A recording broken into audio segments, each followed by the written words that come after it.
Hello everyone, kita lagi mau lebih dalam lagi. Saya masuk. Hey, eh, Hai, ngemil ya? ya gimana baru pada sampai. Ya baru aja. Happy wedding anniv buat Pastor Robert. Thank you. Happy wedding anniversary. Ya, tadi kita kan makan malam sama-sama. Yes, yes, yes, puji Tuhan. Oke, malam ini lebih dalam lagi akan bahas khotbah Pastor L hari Minggu lalu berjudul Penilik Bukan Pemilik. Jadi pertanyaan akan diharapkan sesuai dengan apa yang ditujukan. Lebih dalam lagi adalah ruang untuk bertanya apapun yang timbul dari mendengar firman Tuhan. Jadi kami di New International Church berharap kami jadi pemberita firman yang bertanggung jawab ya, apapun yang kami katakan bisa dipertanyakan, bukan didebat ya, maksudnya dipertanyakan. Siapa tahu slip of the tongue, nama juga manusia kan, mungkin aja sangat mungkin untuk slip of the tongue, tapi kami berharap di New ini setiap yang khotbah bisa mempertanggungjawabkan apa yang dikhotbahkan, dan makanya ada ruang ini. Jadi ruang ini please dipakai untuk bertanya yang berkaitan dengan khotbah minggu lalu. Jadi yang belum dengar khotbahnya bisa mampir ke YouTube channel kami di New Wine International Church di YouTube, dan uh, bisa dengerin khotbahnya Pastor L, Penilik Bukan Pemilik. Jadi sebelum itu jangan lupa nanti kalau ada pertanyaan bisa ke kolom namanya apa, question box ya, yang ada logo tanda tanya di bawah itu. Ya. Masuk ke sana, jangan di komen. Nah, kalau di komen nanti kegulung gitu. So ya, mungkin Pastor Al bisa membagikan rangkuman ya dari apa yang dibagikan minggu lalu. Oke, saya rangkum aja teman-teman semua. Jadi kemarin saya bicara tentang bahwa kita ini penilik, bukan pemilik, dari Mazmur 24 ayat 1, Roma 14 ayat 12. Mazmur 24 ayat 1 bilang ini, Tuhanlah yang mempunyai bumi serta segala isinya, dan dunia serta yang diam di dalamnya. Dan Roma 14 ayat 12 bilang, demikianlah setiap orang di antara kita memberi pertanggungjawaban tentang dirinya sendiri kepada Allah.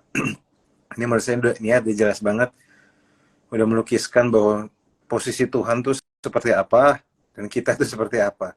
Kita itu milik Tuhan, karena Tuhan yang punya dunia, jadi setelah semua diam dalamnya, berarti termasuk kita.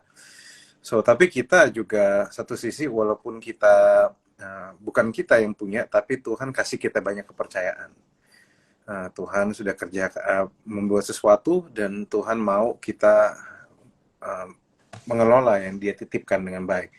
Jadi stewardship itu atau penata layanan, mungkin bagi teman-teman nggak semua terbiasa ya dengar kata penata layanan ya. Di rata-rata gereja kan nggak pernah dibahas ya. Stewardship itu apa gitu. Tapi stewardship sebenarnya di Alkitab tuh bertebaran gitu maksudnya, bahwa kita ini pengelola. Jadi stewardship itu adalah gaya hidup, spirit, mindset yang berani mengelola yang Tuhan punya. Jadi bukan punya kita, membuang agenda kita, tapi mengelola yang Tuhan punya. Nah, stewardship itu jadi kalau teman-teman baca Roma 11 ayat 36, bilangnya sebab segala sesuatu adalah dari Dia, oleh Dia dan kepada Dia. Bagi Dia kemuliaan sampai selama-lamanya. Itu udah jelas ya. Jadi segala sesuatu tuh dari Dia yang buat, untuk Dia, dan buat Dia. Itu jelas lah. Jadi kita nggak bisa otak-atik. Nah, ada 4 mindset stewardship yang kita perlu pelajarin. Nomor 1, Tuhan pemilik, saya pengelola. Saya bilang bahwa minggu lalu saya bicara tentang kayak Pastor Robert dan Lea, dari dulu itu pada waktu saya kecil, saya tuh dikasih pakai handphone mereka. Jadi saya dikasih pakai untuk SMS, untuk chat, belum chat dulu, SMS lah, SMS dan sebagainya. Saya boleh pakai dengan leluasa, tapi itu bukan milik saya, itu tetap milik mereka. Kalau selama saya tidak keluar jalur, saya pakai yang sebisa mungkin, yang baik-baik, pakainya nggak aneh-aneh, ya mereka kan bisa tetap percaya ke saya. Tetapi kalau misalnya saya mulai pakai yang aneh-aneh, misalnya bojuan ginjal gitu, misalnya kalau human trafficking gitu, nah itu pasti diambil tuh. Nah, jadi nggak boleh lupa bahwa gimana pun handphone itu saya yang kelola, tapi milik orang tua saya. Tuhan juga kayak gitu. Kita punya banyak hal yang kita pegang, tapi hanya karena kita yang pegang, bukan berarti kita yang punya. Tetap Tuhan yang pemilik. Nah, kedua, pengelola tuh harus satu tim dan satu visi dengan pemiliknya. Pengelola nggak bisa punya rencana sendiri. Pengelola tuh harus berpadanan sama rencananya si pemilik. Bayangin, kalau ada perusahaan tuh yang pengelola sama pemiliknya tuh berantem, itu saya sering banget kedengeran, akhirnya bisa terjadi kekacauan. Ya, teman-teman harus nangkep di situ bahwa kamu itu pengelola, kamu tuh harus satu tim dan satu visi dengan pemilik dari gift itu. Dan ketiga, apa yang dititipkan harus saya buat jadi lebih baik. Kejadian 2:15 bilang bahwa Tuhan tuh taruh manusia di Taman Eden untuk mengusahakan dan melihara taman itu. It is a very powerful verse. Kenapa? Karena seakan-akan Tuhan bilang, saya udah bikin yang baik, kamu bisa bikin yang lebih baik lagi. Jadi kayak sama kayak teman-teman tahu kayak Pastor Chris minggu lalu bicara tentang talenta. Tuhan kasih dalam bentuk benih, dalam bentuk bibit, tapi Tuhan mau kita kembangkan buat jadi lebih baik lagi. Yang keempat, nah ini yang paling nggak enak nih. Apa yang dipercayakan bisa aja diambil. Jadi saya harus berbesar hati. Nah, ini terjadi di kantor, terjadi di pelayanan juga, terjadi di mana-mana. Kenyataannya apa yang kita punya itu bukan punya kita. The owner is not the owner. Saya berkali-kali tahu bahwa someday bisa aja saya satu dan lain hal tiba-tiba saya nggak dipercaya lagi untuk jadi salah satu pendeta di New Life, dan saya harus siap dengan hal itu. Kita harus siap bahwa suatu saat apa yang Tuhan titipkan sama kita Tuhan ambil, tetapi Tuhan mungkin kasih yang lain, kepercayaan yang lain. Ya, kita harus bersiap dengan hal itu.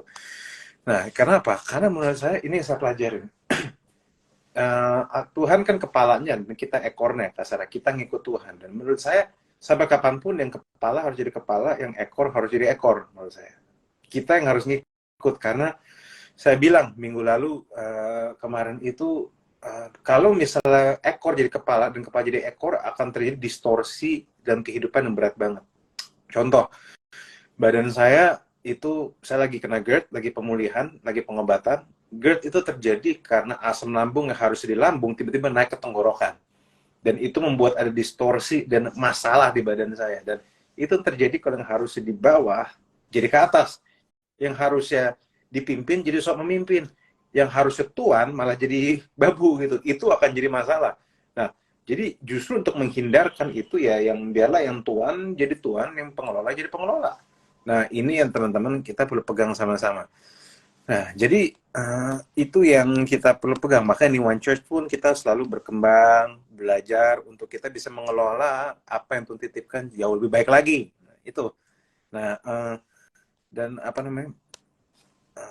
Banyak orang berpikir bahwa saya merasa tidak diberkati. Kan kita sering dengar ya, kita udah dengar, udah doa, udah apa kok rasa berkat Tuhan nggak turun-turun. Menurut saya bukan berkat Tuhan nggak turun. Tapi sebenarnya menurut saya kadang mungkin kita diberkati, tapi terlalu over familiar sama berkat. Over familiar dan terlalu terbiasa dengan berkat. Terlalu kita nggak sadar bahwa itu berkat karena kita terlalu terbiasa dengan hal itu. Jadi seperti yang saudara tahu, Senin lalu Pastor Robert sempat kolaps banget itu ya. Dan diceritakan bahwa Pastor Robert itu empedunya, saluran empedu dan kantung empedunya ada batu. Nah, batunya ada 9 butir, 9 biji gitu misalnya. Sekarang orang biasa rata-rata bayangin 1 biji aja bisa bikin sakit banget, sekarang ini 9. Jadi bagi saya, di situ pada waktu lagi sakit justru kita punya penghormatan tersendiri bahwa ternyata Pastor Robert ini badannya kuat banget ya. 9 biji baru berasa. Biasanya orang biasa 1 biji aja tuh udah kayak nangis Dan bobai. bentuknya pasir pula. Iya, Kadang-kadang cuma kayak pasir aja udah pasir sakit, udah kemana sakit. tahu. Ini 9 batu. Batu, wadaw. Ya, jadi apresiasi tetap terhadap kesehatan tubuh itu baru muncul pada waktu kita sakit. Ternyata Pastor Robert tuh kuat ya. Nah, yang kayak gitu-gitu. Nah, bahkan saya sempat bilang bahwa ya diberkati itu indah, namun nggak mudah. Itu yang kita harus pegang baik-baik teman-teman. Diberkati itu indah namun nggak mudah. Karena setiap berkat diberikan juga disertai tanggung jawab untuk mengelola. Dan orang yang harusnya sibuk mengelola pemberian Tuhan, dia nggak akan sempat iri hati. Karena mengelola pemberian Tuhan tuh ribetnya setengah mati. Jadi kalau kamu nggak merasa ribet dengan mengelola Tuhan, berarti mungkin kamu mengelolanya kurang serius mengelolanya. Karena saya udah tahu orang-orang yang harus mengelola kasih karena itu, mengelola potensi dari Tuhan, itu mereka keribetan banget. Karena potensinya terlalu besar gitu. Mengembangin gift Tuhan, pemberian Tuhan tuh nggak ada yang mudah, teman-teman. Kalau kamu ngerasa itu mudah, saya rasa kamu kurang mengelola dengan baik. Nggak ada yang itu mudah. Saya bilang bahwa ada orang yang saya tahu, dan mungkin ini ceritanya udah banyak, ada orang dipinjam mobil Mercy. Dia udah happy, ternyata Mercy-nya harus diperbaiki. Pas di maintenance ternyata dia stres karena ternyata spare part-nya mahal banget. Jadi orang tuh beli mobil juga harus mengerti bahwa kita harus maintain mobil itu. Sama bangsa Israel dulu masuk tanah perjanjian, dulu sebelum masuk tanah perjanjian ada mana, burung puyuh, semua tuh gratis gitu. Begitu masuk tanah perjanjian, mananya berhenti, burung puyuh berhenti, dia harus kerja. Jadi itu tuh udah jelas tuh. Jadi mereka udah masuk tanah perjanjian, tapi ya selamat bekerja keras tanah perjanjian. Bahkan kemarin puncaknya adalah saya bilang, bangsa Israel dijanjikan tanah berlimpah susu dan madu. Tapi ingat, susu dan madu punya masalah, lengket. Jadi tanah yang berlimpah susu dan madu juga adalah tanah yang paling lengket. Nah, maka dari itu, every blessing has cost. Jadi dipercaya itu indah, tapi nggak mudah. Nah, kemudian saat seorang gaji naik, responsibility juga pasti naik. Nah, makanya teman-teman jangan jangan apa ya, jangan gede kepala kalau misalnya tiba-tiba dipercaya Tuhan, atau misalnya gede kepala atau happy bisa gaji naik dan sebagainya. Karena sebenarnya itu susah. Jadi teman-teman harus sadar bahwa kamu memang gajimu naik, tapi tanggung jawabmu naik, semuanya naik. Nah, dan kemarin saya bahas sedikit tentang menyikapi apa yang Pastor Chris bahas dua minggu lalu. Talenta. Kejadian 25 sampai 14 sampai 30. Itu sebenarnya talenta itu sebenarnya satu aja itu sebenarnya sebuah bentuk kepercayaan. Orang tuh suka pikir bahwa saya pengen jadi yang 5, saya pengen jadi yang punya 2 talenta. Tapi ternyata sebenarnya satu talenta pun adalah sebuah kepercayaan. Karena harga satu talenta itu mahal banget. Satu talenta adalah 34 kilogram perak. Perak merupakan apa yang sering dipakai pada pembayaran pada zaman itu. Dan menurut perhitungan, kalau misalnya menurut ukuran perak ya, satu talenta nilainya bisa 442 juta. Kalau bandingin upah pekerja, bisa aja 1,2 M. Jadi satu talenta itu sebuah kepercayaan yang luar biasa besar. Jadi sebenarnya orang yang dikasih satu talenta pun, itu dia dipercaya banget. Jadi ini isunya bukan soal banyak apa enggak talentanya. Dipercaya talenta aja, itu udah sebuah kepercayaan. Betul, dan patut diingat ya, yang mempercayakan ini Sang Maha Besar. Jadi kepercayaannya udah pasti besar lah. Ya dong? Kadang orang berpikir, aku cuma titipin sepeda, tapi sepeda siapa dulu? Kalau sepeda yang presiden, kepercayaan besar, tergantung siapa yang mempercayakan kan gitu. Kalau ini yang percayakan Tuhan, nggak pernah ini perkara kecil gitu. Artinya emang benar-benar harus disadari, jadi nggak perlu, yang tadi Pastor bilang, minggu lalu juga kita bahas lebih dalam lagi minggu lalu ya, bahwa kalau kita lagi ngiri sama istilahnya kayak fasilitasnya orang, berarti kita sebenarnya lagi bersiap untuk menginginkan juga tanggung jawabnya kan gitu. Karena kan juga nggak tahu ya, kadang fasilitas atau akomodasi itu kan mengikuti tugasnya kan gitu. Tugasnya mau kemana dulu kan gitu. Jadi kadang kalau ngiri itu sebenarnya konyol gitu. Artinya nggak menyadari bahwa ya kutipan dari film ya, maksudnya omnya Spider-Man yang terbunuh itu kan selalu mengatakan itu ya, for great power come great responsibility kan. Jadi kalau kita menginginkan yang lebih besar, berarti kita lagi bersiap untuk tanggung jawab yang jauh lebih gede kan gitu. Lagi siap dibikin asam lambung berarti. Melambung. Jadi saya nggak bisa lanjut ya. Kemarin saya sempat bahas tentang Musa dan Adam. Musa dan Adam itu bertemu Tuhan dalam situasi yang sama sekali berbeda. Adam itu mulia, nggak ada dosa. Musa tuh lagi kacrut banget lah, berantakan banget hidupnya. 40 tahun kedua ini dia lagi hancur banget kan. Tapi kita jadi buronan. Jadi buronan ya. Adam dan Hawa itu jatuh semenjak dia menginginkan yang nggak dipercayain kepada dia. Mereka punya semua kecuali pohon pengetahuan yang baik dan jahat tuh. Tapi itu yang diinginkan. Akhirnya grafik hidup mereka jatuh saat mereka mulai menginginkan yang nggak dipercayain. Sebaliknya, Musa grafik hidupnya naik. Breakthrough terjadi di hidupnya semenjak dia taat sama Tuhan untuk pakai yang Tuhan kasih. Tongkat itu. Jadi, teman-teman, Tuhan itu nggak ketarik sama yang kita nggak punya. Kita juga baiknya nggak ketarik sama yang kita nggak punya. Karena Tuhan nggak akan pakai kita dengan cara itu. Nah, jadi teman-teman juga jangan iri karena justru saat kamu iri grafik hidupmu malah turun. Kamu nggak sempet ngerjain yang Tuhan titipin sama kamu.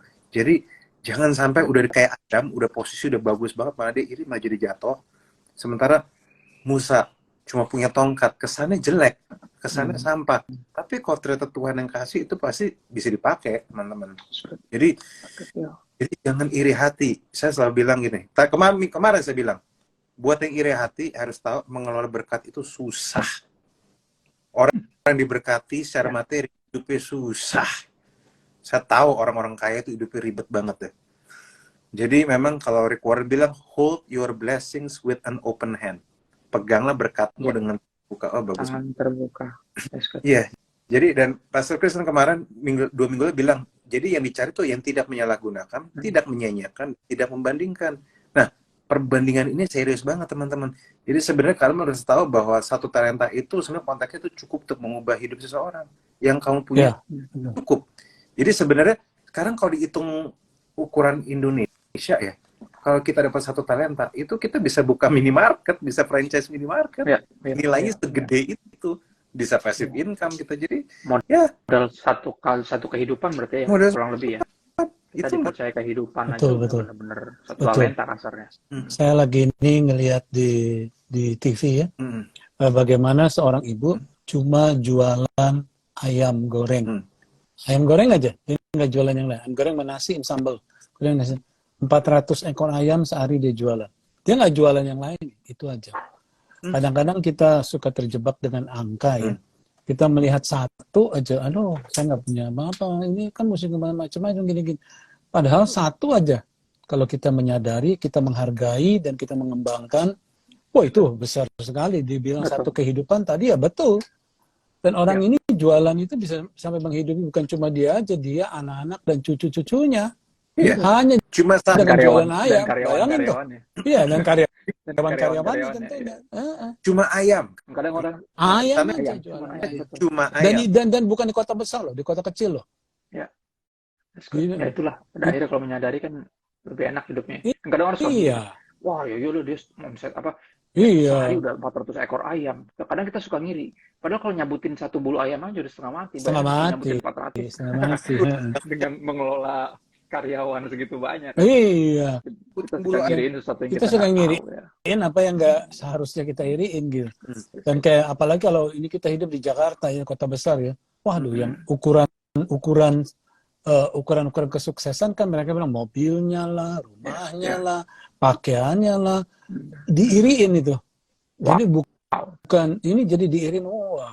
Dia kalau gitu berhasil ya, dia begini ya. Gue mesti kayak dia dong kalau ingin kelihatan berhasil begitu. Akhirnya nggak kemana-mana tuh. Akhirnya cuma kelihatan berhasil, padahal nggak berhasil ya.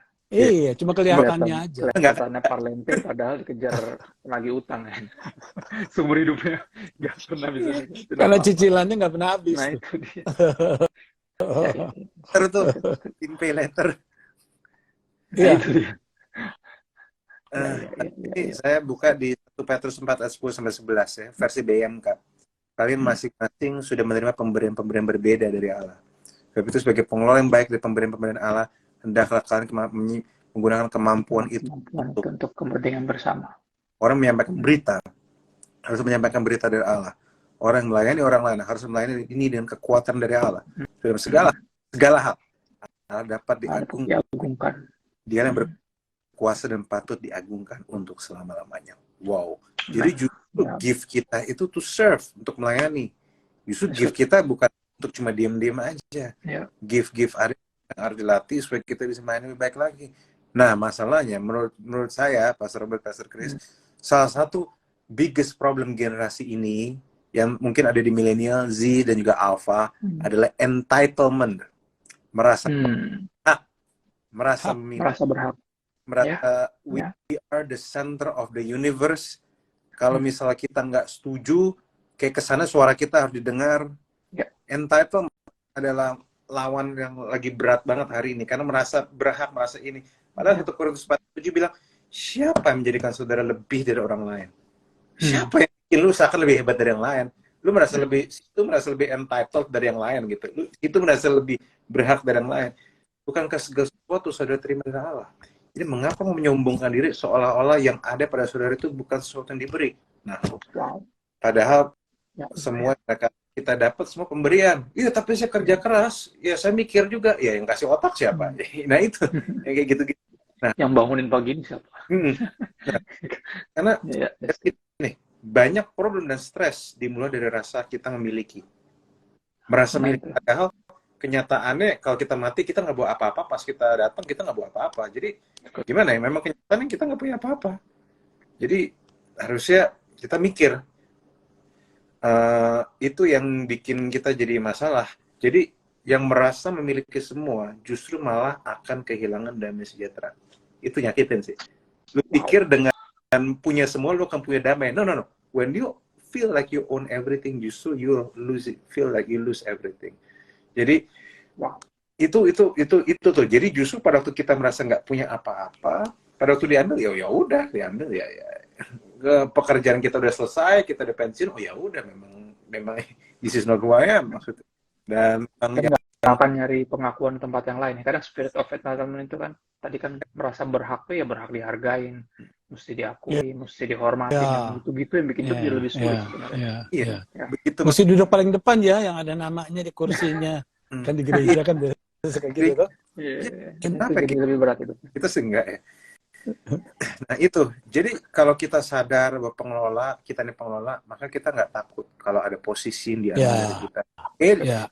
Saya sama tim saya kita ngomong someday ini gift ya, ini pemberian, ini kita dipercaya, jadi apa yang diberi bisa diambil, nggak selalu karena jelek, tapi mungkin karena memang kamu ditaruh di tempat yang lain, mungkin kamu memang kecapean, jadi kita harus ganti dulu, kamu mungkin harus take a rest dulu, jadi jangan gampang tersinggung.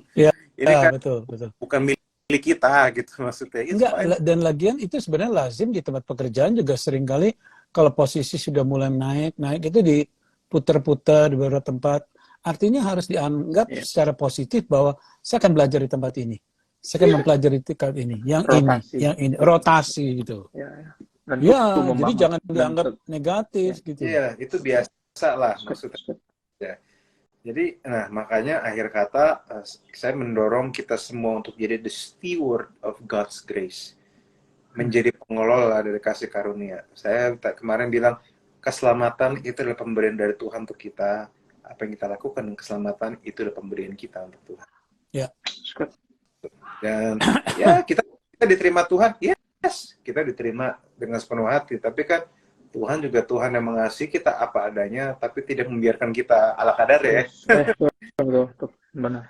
Iya, dia mengasihi kita sebagaimana kita ada. Roma 5:8 jelas. Tapi dia juga terlalu sayang untuk membiarkan kita ala kadar ya. So, orang dikasihi Tuhan pasti mungkin hidupnya akan terguncang sedikit. Karena God won't allow you just the way you are. He wants to grow you. He wants to grow your character. Stretch. He wants to stretch you.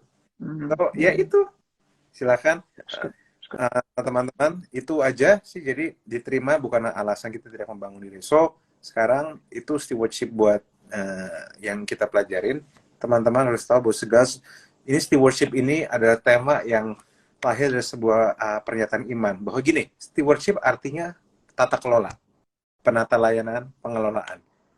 Stewardship itu harus ada yang dikelola. Dan kenapa kami pakai tema ini? Karena kami percaya ada yang Tuhan sudah taruh di hidupmu supaya untuk bisa dikelola. Ini asumsinya semua orang diberkati. Dan I know all of you are blessed. You guys are blessed. Dan hanya karena kamu nggak sadar, bukan berarti berkat, potensi, talenta itu nggak ada. Bukan berarti semua berkat itu nggak ada. Kamu punya waktu, kamu punya bakat, talenta, kamu punya harta, kamu punya kesehatan, punya pengaruh, punya hubungan. Those things are powerful, maksudnya penting di hidupmu. So, ya udah itu aja dari saya. Silakan kalau ada yang mau bertanya di question box. Ini ada satu pertanyaan cukup unik sih. Entah nyambung apa enggak ya. Panggilan sorgawi di Filipi 3:14 itu maksudnya bagaimana? Sebagai teaching pastor saya, kayaknya ini bagian saya ya. Di Filipi 3:14 aku pakai terjemahan sederhana Indonesia. Katakan seperti ini sampai ayat 15 dia bilang, sama seperti mengikuti lomba lari. Mata saya, kata Rasul Paulus, tetap tertuju kepada sasaran, yaitu hadiah kemenangan yang sudah disiapkan bagi saya di sorga. Dan memang kita yang bersatu dengan Kristus Yesus sudah dipanggil Allah untuk mencapai sasaran sorgawi itu. Nah itu tuh, sasaran sorgawi itu. Jadi pada akhirnya memang kita akan berakhir di sorga. Ya, tapi kita berlomba di bumi. Ya, artinya perlombaan ini pun juga udah bagian dari panggilan itu sebenarnya. Ya, udah ditetapkan soalnya. Ya, aku ulang lagi. Dan memang kita yang bersatu dengan Kristus Yesus sudah dipanggil Allah untuk mencapai sasaran sorgawi itu. Maka hendaklah kita semua yang sudah menjadi dewasa secara rohani mempunyai tujuan dan sasaran seperti itu. Kalau ada di antara kalian yang tidak setuju dengan ajaran ini, saya berdoa supaya Allah memberikan pengertian yang benar kepada kalian masing-masing. Yang penting kita tidak mundur dari tingkat kedewasaan rohani yang sudah kita capai. Mari kita tetap maju secara teratur dengan pengertian yang sama. Jadi panggilan itu adalah untuk panggilan untuk hidup. Kalau dalam konteksnya stewardship ini, untuk hidup hanya untuk Tuhan. Seperti Kristus. Ya kan Kristus bilang di Yohanes 3 ya, ayat 34 atau apa. Dia bilang makananku adalah melakukan kehendak Bapakku dan menyelesaikan pekerjaannya. Jadi buat dia, tujuan dia hidup tuh benar-benar untuk menyenangkan Bapa. Dan kalau tujuan Yesus hidup seperti itu, panggilan dalam Kristus itu ya seperti itu, undangan yang sama. Ya untuk menyadari bahwa semua ini dari dia, oleh dia, dan untuk dia, bagi dialah kemuliaan sampai selama-lamanya. Itu panggilan yang seperti itu. Ya jadi bukan cuma nanti mati masuk surga, tapi juga sekarang hidup bagi kerajaan surga. Gitu. Karena mereka yang hidup baik kerajaan sorga pasti akan masuk sorga nanti pas mati kan gitu ya. Jadi kadang orang suka berfokus cuma nanti matinya doang. Padahal sekarang hidupnya ini justru yang mesti diperhatiin sungguh-sungguh. Kalau kita emang benar part of the kingdom, berarti dia rajanya, kita ini pengelola, tadi ya Pastor bahas tentang itu. Dan kita harus menyadari semua ini berarti harus ada kaitannya dengan bahasa kalau doain orang ulang tahun atau berkatin pembukaan rumah atau perusahaan kan gitu ya, kadang usaha apa kita doain pasti biar dipakai seluas-luasnya untuk kerajaan surga kan gitu. Atau bahasanya sekarang untuk memperbesar kerajaan surga kan gitu ya. Di dunia ini karena suka gitu kata-kata yang dipakai. Itu benar dan harus dipandang seperti itu. Kalau kita memperbesar atau bangun kerajaan kita sendiri, kita nggak mengerjakan panggilan surgawi itu. Itu sih kalau aku ya. Iyalah. Sama seperti kayak orang bekerja itu kan, semakin besar itu kan juga semakin banyak. Seperti saya punya teman, dia punya pabrik di Jawa Timur, dan di pabriknya itu ada 2 pabrik, sekitar 3.000 orang yang bekerja. Wah, dia memang berhasil sekali. Saya tanya, waduh, berapa banyak yang kerja? Oh, saya tidak menyebutnya mereka jumlah pekerja ya, Pak.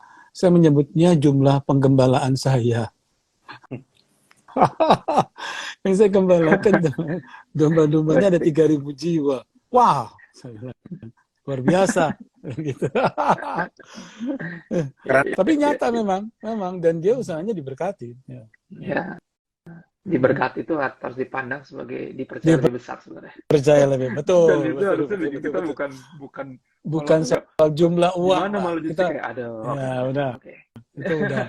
Kemana aja loh gitu loh. Betul. Ya. Gitu ya. Ini ada beberapa pertanyaan lagi nih. Aku coba lihat ya. Dia bilang gini, mau bertanya nih, apa kita perlu berkorban beberapa hal dalam pelayanan? Oh, jelas. Pelayanan itu artinya kita tidak hidup buat diri kita sendiri. Ketika orang nggak hidup buat diri sendiri, itu namanya pengorbanan. Iya, betul. Pengorbanan tuh kita nggak hidup buat diri sendiri. Betul. Kalau kita hidup buat... Sekarang bayangin aja, seperti diri, kalian ya, seperti Pastor Chris, Pastor El ya, nyiapin khotbah aja itu butuh pengorbanan yang besar itu. Emang gampang orang bikin khotbah, berdoa, lalu di kamar mandi, catat sana, catain, dapetin. Kan mesti belajarin, mesti belajar, mesti ini. Itu kan udah sebuah pengorbanan itu. Betul. Untuk bisa menjadi berkat buat banyak orang, semakin banyak orang. Dan kan punya keluarga sendiri ya. Ada kerjaan rumah juga. Betul. Ngurus anak-anak juga. Iya. Merawat istilahnya bareng sama istri, mengelola rumah tangga. Banyak tanggung jawab yang lain. Kadang orang berpikir enak banget ya. Kalau bahasa aku pernah dengar tuh kata-kata yang satir banget, aku dengar lupa di TikTok atau mana. Enak ya, kerjanya jualan ludah. Kurang aja. Enak aja. Ini harus kita bertanggungjawabkan semua. Dan ini akan mempengaruhi nanti hidup banyak orang. Bayangin tanggung jawabnya kayak kita slip of the tongue, kita salah ngomong, salah kasih persepsi yang salah, kita menyesatkan banyak orang. Makanya Rasul Paulus bilang sama Timotius, awasi dirimu dan awasi ajaranmu. Betul. Dia bilang, ya dengan demikian kamu menyelamatkan dirimu dan mereka yang mendengarkan kamu. Itu tanggung jawab besar sekali. Makanya di kitab ada salah satu kitab yang dikatakan bahwa jangan semua orang pengen jadi pengajar kan gitu, karena akan dituntut lebih. Dan itu yang tadi bilang kayaknya enak gitu. Wah, enaknya jualan ludah, lu nggak tahu. Maksudnya jawabannya akan semua yang kita katakan di atas mimbar atau di postingan misalnya. Ini nih nanti wah berat sekali, tapi ya itu yang ngomong itu tuh coba diwariskan GERD-nya aja. Itu dia. Itu yang minggu lalu kita bahas ya. Maksudnya Iya. orang suka ngeliat kayak enak ya, followernya banyak, hidupnya endorse. Loh, coba deh jadi admin, kita tukeran aja seminggu aja IG-nya. Coba ngebayangin berapa puluh orang satu hari yang DM, dan saya harus balas dengan berbagai masalahnya. Padahal saya juga punya masalah sendiri. Dan gitu. Orang kadang pengen itunya tapi nggak tahu betapa ribetnya, dan ngomong emang selalu gampang sampai kita nggak jalan sendiri. Kayak saya dulu, saya kan sempat satir-satir juga. Tapi pas masuk ke penggembalaan, langsung menyadari kayak, wow, this is hard. Gitu. Iya. Kalau ngomong tuh kan gampang ya, kalau dari luar ya. Pas sudah masuk baru kayak, gila ternyata ya, segini sulitnya. Dan pelayanan kadang gitu ya, orang suka apa ya, rindu pelayanan. Sebenarnya bukan rindu pelayanan, emang banci tampil aja gitu. Kan dia pikir kalau pelayanan tuh kan dihargain, kelihatan gitu ya, perform gitu. Salah, Anda tidak paham. Gitu. Ya kan? Dan itu yang kadang orang nggak ngerti. Jadi pengen pelayanannya, nafsu banget pelayanan karena sebenarnya Karena pengen tampil. kalau bagi kita Ya, pelayanan tuh korban, of course. tuh Ya, korban ya, ya. banyak banget. Aduh. Perasaan kan gitu, Mm. biaya, waktu, Ya. semuanya hidup Ya. kita pada akhirnya at the end of the day, pelayanan ya istilahnya memberi hidup, bukan mencari hidup. Ayah almarhum ayahku selalu bilang gitu. Betul. Dari Itu betul kecil sekali. saya diajarin, pelayanan tuh bukan untuk mencari hidup, Kak, tapi memberi hidup. Dia bilang. Makanya aku sempat lama kan nggak mau full time kan. Karena di otakku nih kalau full time berarti gue nih nyari duit dari pelayanan berarti. Gitu loh. Otak saya tuh. Waktu itu masih ngaco lah. Masih nggak ngerti gitu. Sampai akhirnya teman saya, adik satu yang emang dari backgroundnya desain grafis juga, tadinya di korporat gitu ya, di kantor. Terus dia bilang, aku juga dulu berpikir demikian. Saya punya idealisme tuh, nggak mau nyari duit dari pelayanan. Tapi di satu waktu saya benar-benar tegur sama Tuhan. Dia bilang, kalau kamu terus ngelawan kayak gini, walaupun alasannya teologis dan idealis banget gitu, bagus gitu ya, alasannya bagus kan. Tapi kamu itu sebenarnya yang ngelawan saya. Dan dia pas ngomong gitu, saya baru menyadari, iya juga. Alasan serohani apapun, ketika kita menolak yang Tuhan mau untuk kita lakukan, itu sebuah pemberontakan gitu. Aduh. Dan saya nggak menyadari hal itu. Dan akhirnya ya, puji Tuhan, akhirnya berhenti ngelawan ya. Karena pada akhirnya, walaupun ikut Tuhan harganya mahal, lari dari Tuhan lebih mahal harganya. Kita menyia-nyiakan hidup kita kan gitu ya.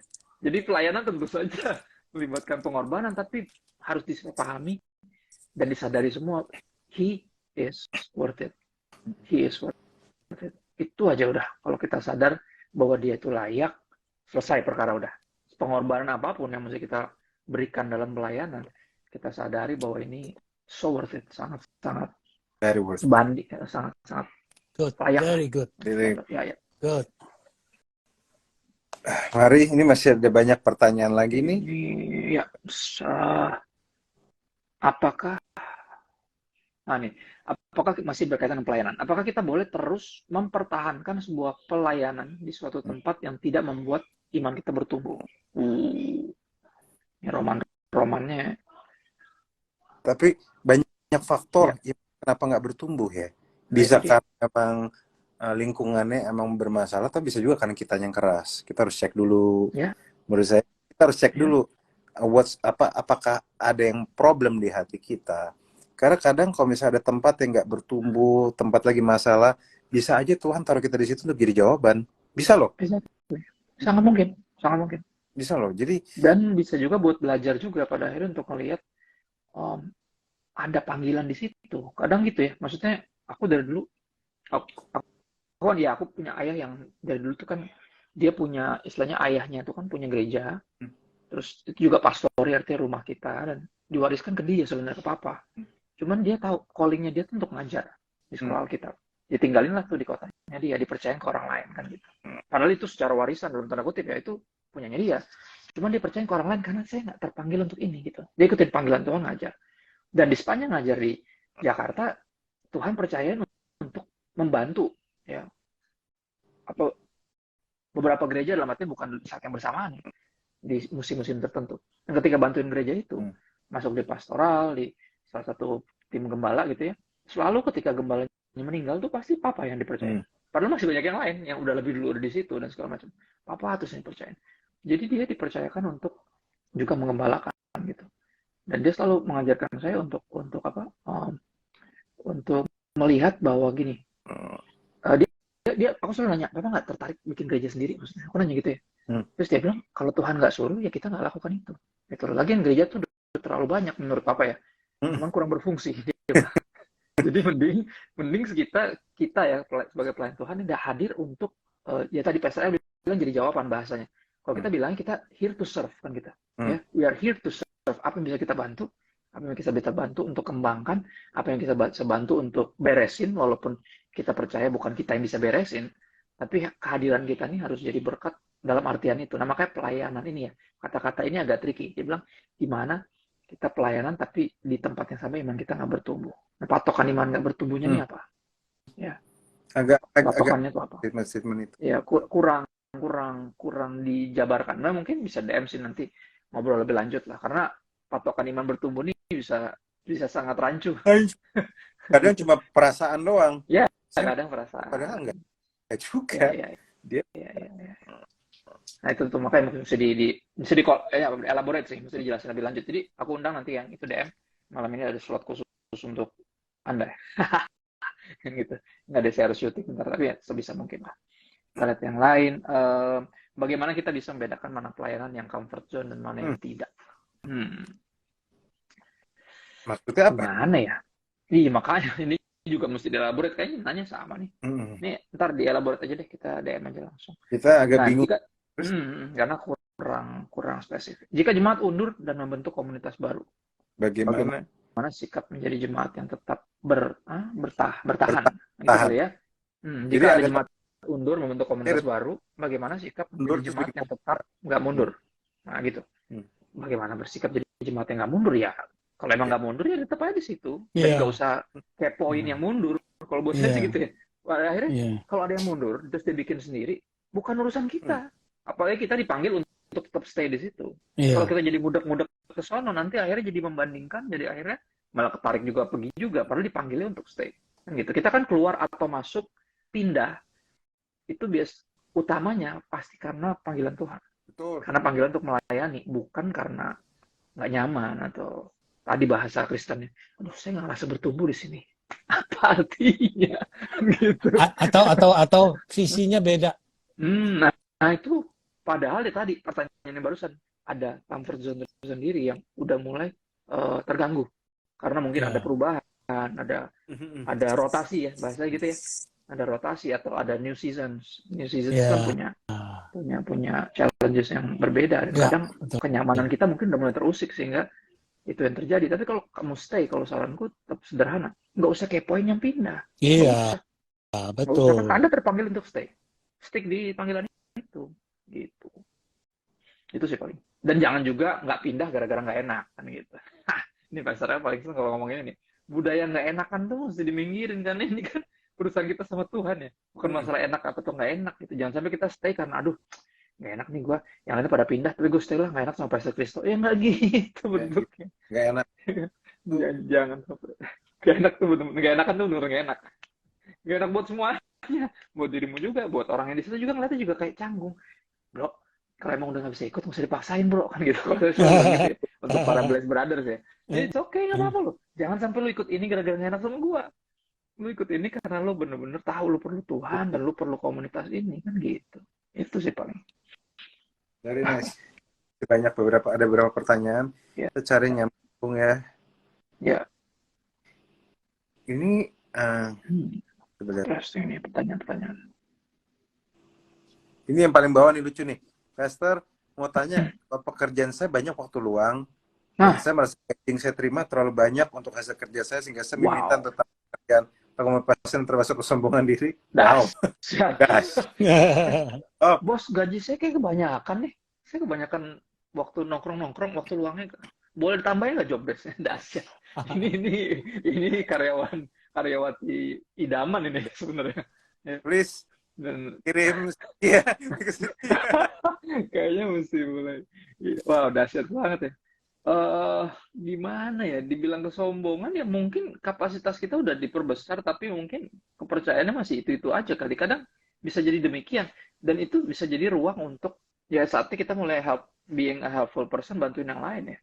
Kalau saya sih zaman dulu kalau di kantor ketika job desk udah selesai, deadline udah terpenuhi, job desk udah kelar dan masih ada waktu, saya nggak perlu pulang lebih cepat misalnya. Kalau waktu itu kan kadang desain grafis kan gitu ya, kadang kita boleh pulang duluan kadang kalau udah beres gitu.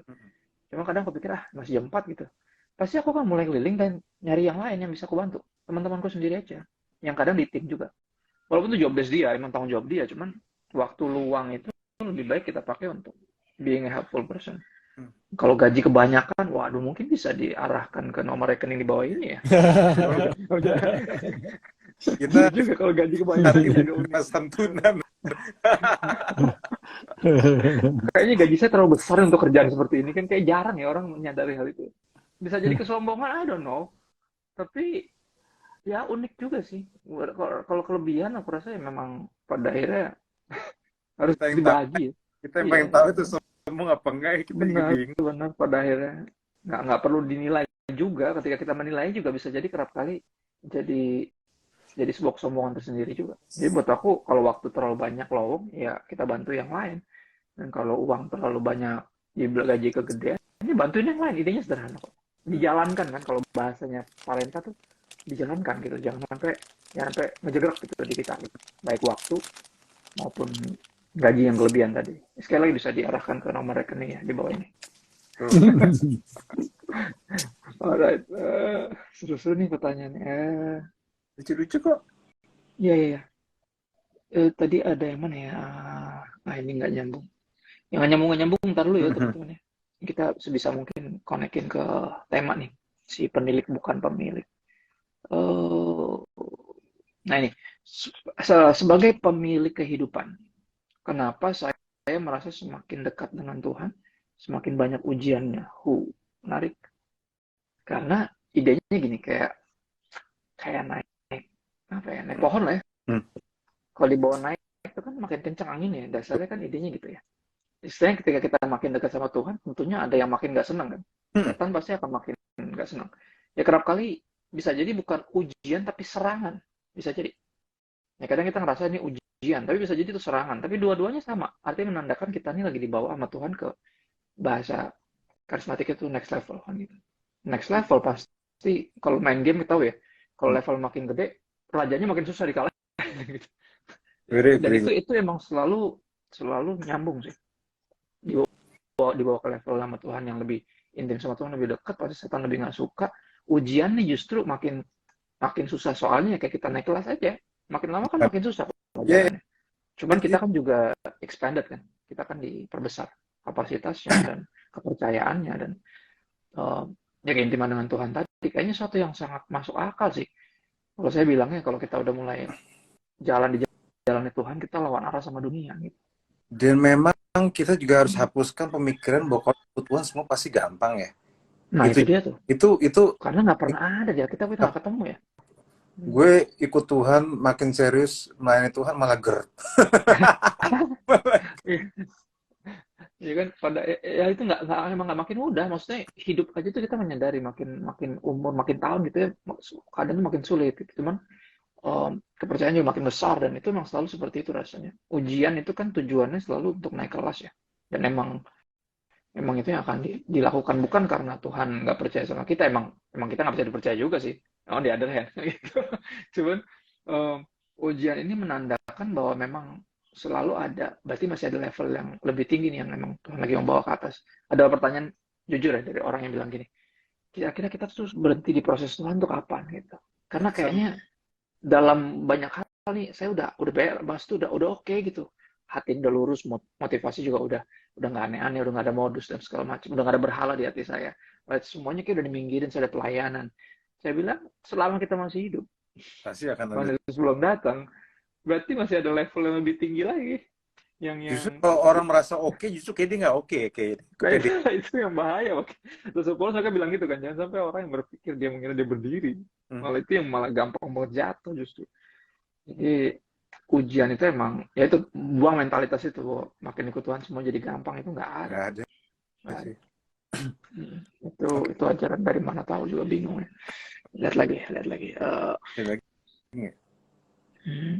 Ya contoh Pastor Robert lah, ya kan, melayani Tuhan gitu kan, berintegritas dari muda gitu, dapat ujian gini kan, yang kayak gini kan nggak enak kan, tapi selama kita masih hidup, istilahnya sekolahnya belum selesai, belum tamat kan gitu ya, jadi pasti akan masih ada level berikutnya yang Tuhan mau bawa gitu.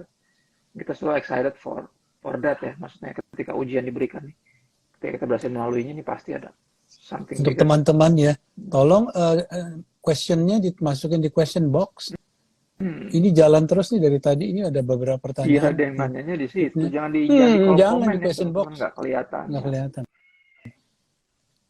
Gimana kita merespon penilik yang menyalahgunakan jabatannya demi kepentingan pribadi? Gimana merespon? Banyak. Gimana tuh Om? Kalau ngeliatin gitu, tergantung ini ya.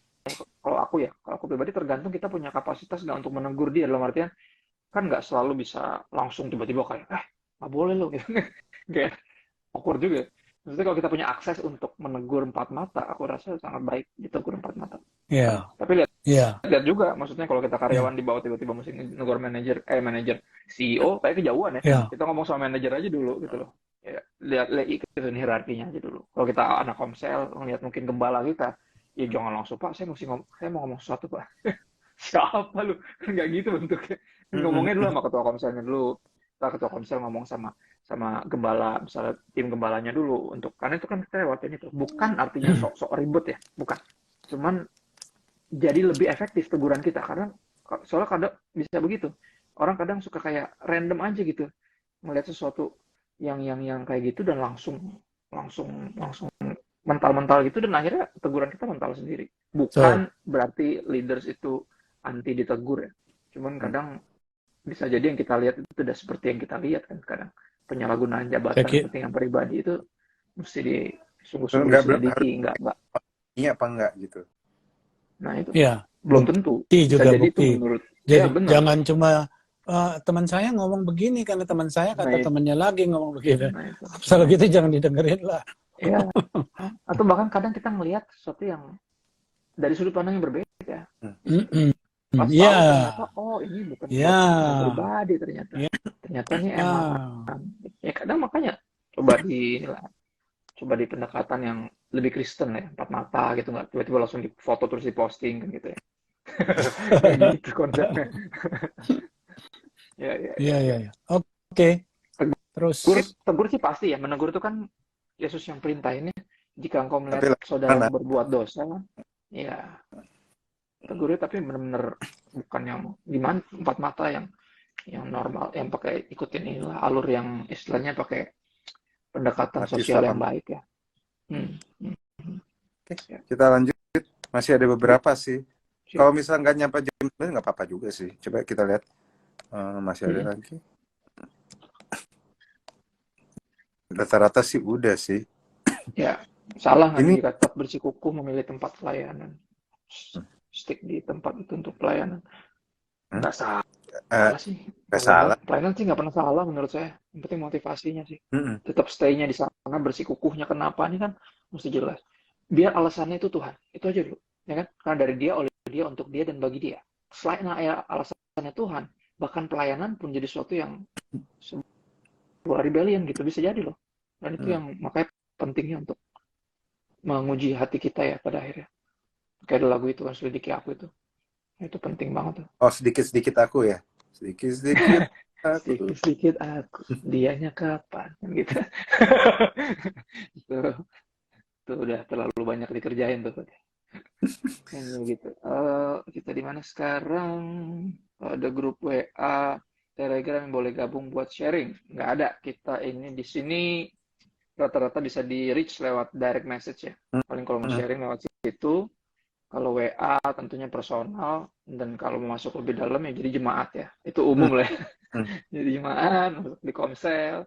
Kalau mau punya akses langsung tuh seperti itu. Tapi most of us pastors di sini coba sebisa kita lihat bukain DM. Sebisa kita ya. Maksudnya nggak. Kalau lagi dalam kapasitas lagi jelimet, lagi macam-macam dikerjain ya. Harap nunggu ya, harap maklum gitu. Ya. Kita juga punya hidup yang lain. Iya. Gitu. Jadi DM aja, oke. Bisa mungkin pasti kita akan coba jawab. Terus ini bagaimana sebaiknya kita berdoa supaya kerjaan yang kita mau dapat kehendaknya Tuhan. Interesting. Bagaimana sebaiknya kita berdoa supaya kerjaan yang kita mau dapat seturut kehendak Tuhan. Nah ini dia nih. kita mau, tapi sunduk kehendak Tuhan. Gimana, Reza? Ini agak Tricky. pertanyaan.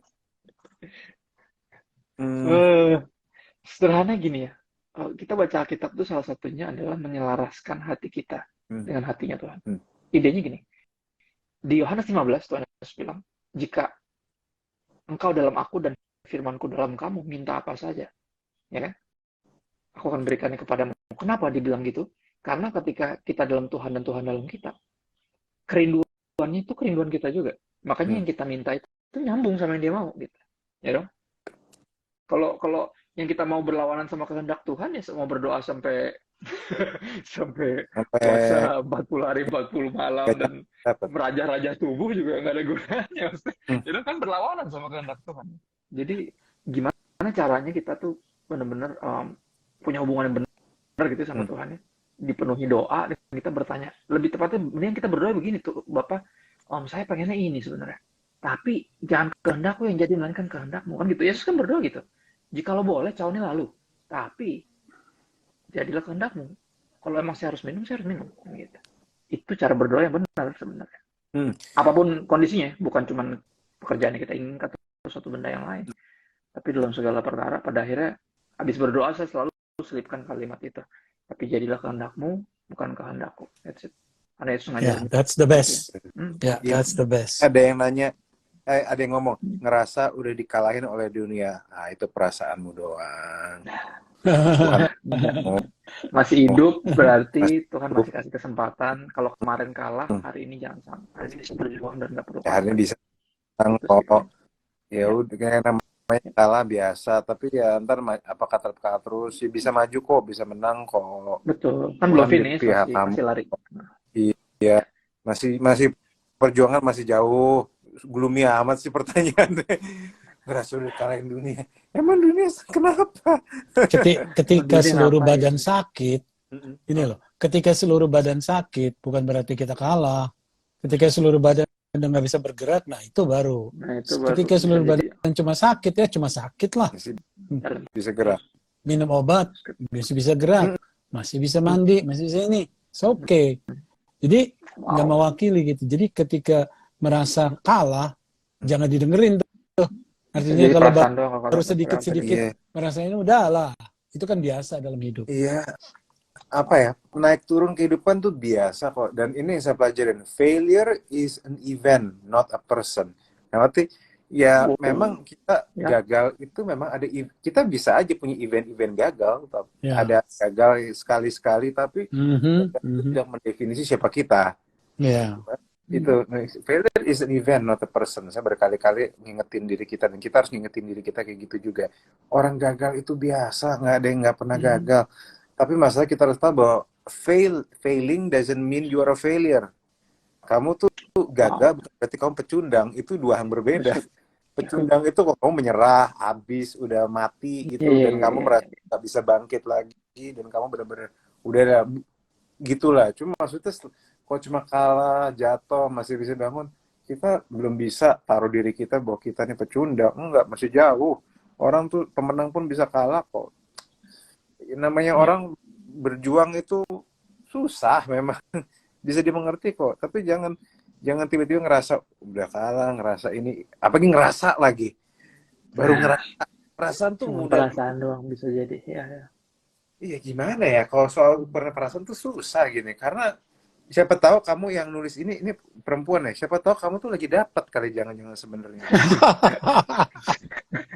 Kamu kayak lagi, mau lagi PMS. Waduh. Waduh. Ya, ini pertanyaan yang menarik.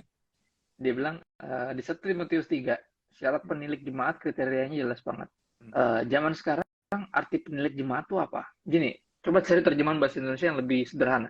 Di terjemahan sederhana Indonesia ditulis gini, 1 Timotius 3 ayat 1. Sungguh benar perkataan ini.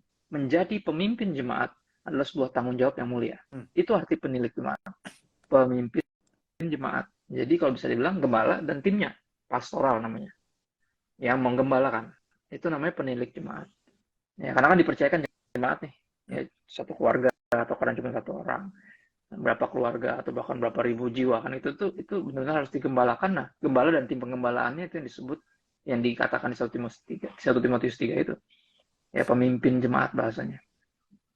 Penilik jemaat. Jadi bisa pakai terjemahan yang lebih sederhana. Kadang kalau orang dengar kata penilik aja agak langka ya. Nggak banyak yang tahu gitu. Oh, apa tuh artinya? Gitu. Baru dengar. Bisa jadi. Karena satu kata yang cukup jarang dipakai sih. Gitu. Steward, pengelola mungkin lebih umum ya. Pengembang kadang gitu ya. Developer kan kita lebih umum ya kita dibanding penilik gitu, agak langka sih memang. Artinya pemimpin jemaat kalau pakai terjemahan sederhana Indonesia. Gitu. Ya, gembala sekarang. Tuh, ada tulisan bener bukan nggak perasaan, tapi hormon tuh kadang-kadang bangun bikin feeling jadi kiding-kiding katanya. Kiding jugi. Perempuan yang nggak, tapi istri saya kalau lagi dapet tuh wow juga sih. So ya. Kalau udah nggak ada pertanyaan, mungkin bisa didoain ya. Ya udah mau habis. Udah habis sih kayaknya, udah nggak ada lagi. Mungkin Pastor El bisa. Oke, saya berdoa ya. Ya. Lebih dan lagi udah selesai hari ini, kami berdoa biarlah apa yang kami bagikan, hatimu yang kami bagikan di sini bisa jadi sesuatu yang mentransformasi hati anak-anakmu. Berdoa supaya biarlah Roh Kudus kan bekerja di hati setiap anak-anak. Thank you Lord atas obrolan hari ini. Terima kasih atas kesehatan, terima kasih atas semua yang sudah kau berikan sama kami, walaupun kami tidak menyadarinya. Thank you, bahwa kau Tuhan yang baik dan gak pernah menyerah sama kami. Biarlah berkat-Mu, kasih karunia-Mu menyertai kami semua. Terima kasih Tuhan, dalam nama Yesus. Amin. Amin. Oke, selamat malam. Tuhan berkatin Pastor El, Pastor Chris, dan teman-teman semua. Bye. Ya, bye.